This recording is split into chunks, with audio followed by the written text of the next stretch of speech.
Hello hi नमस्ते भल था समस्ते। आज आसन देखा मो कुकुड़ा फार्म पाखरे किछि मोर बिल थिला से बिल रे केमि काकुड़ी चाष करिचु। काकुड़ी प्राय 10-15 गुंठ बिल लगी। तो आपन को ये गोटे बिल देखलु ये फूल कषि पलि आसिला देखु। आपर मु आपन को आउ गोटे बिल देखेबी।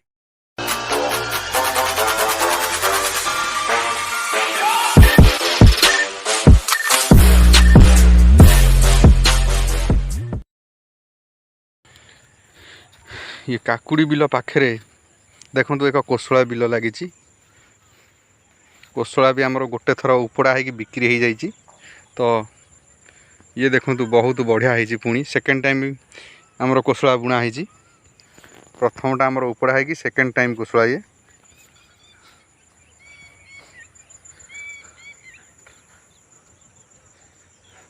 कोसला भी बिल 3 गुंठ भाया बुणा है। तो कोसला बहुत बढ़िया कोसला ये गोटे नाली गोटे नेली कोसला यार डिमांड रोचे मार्केट रे भल। तो चाषी मैंने जदि कोसला यही टाइप भी करेंगे ताहले भी कोसला भी बहुत लाभजनक फसल। से सीना गोटे थर उपड़ा हो जाए किंतु भल पैसा दिए। आ कोसला तो सदाबेल शीत दिने मार्केट रे कोसला ही रेट रहिबो। आसतु कोसला बिल पाखरे आउ गोटे मोर काकुड़ी बिल ताकू देखा। ये गोटे बिल देखु काकुड़ी ये गोटे गोटे गछ हलदिया रोचे आधे। ये काकुड़ीटा हूँ कुमुद काकुड़ी तेणुक यार शीत पड़गला टे गछ हलदिया रहिबो।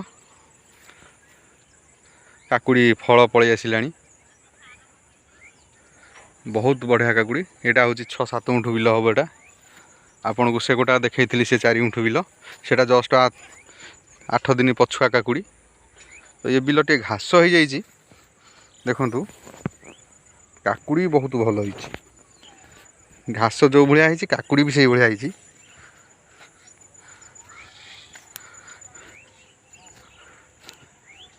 आ मोर फार्म एटा देखु ये फार्म देखा जाउची। फार्म साइड रे बिलटी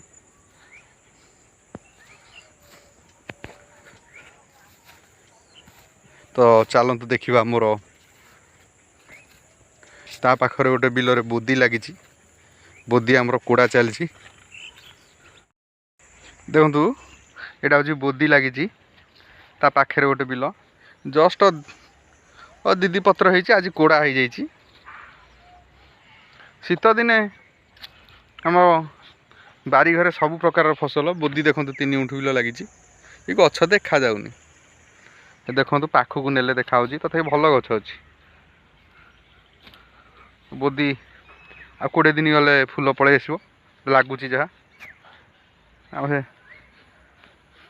तो अग पत्र टे मोचका हो देखिए जदि बोदी गचर अग मोचका है यही टाइप है तो ताकू आप गोटे जंप चेष्टा करेंगे मारिबा। जंप टे मारिदेले बोदी गछ क्लीयर हो। तो नेक्स्ट वीडियो आपन को पुणी 2 दिन व्यवधान देखेबी गछर परिस्थिति को भली होइतिबो। तो सेति पर्यंत रहिली नमस्कार।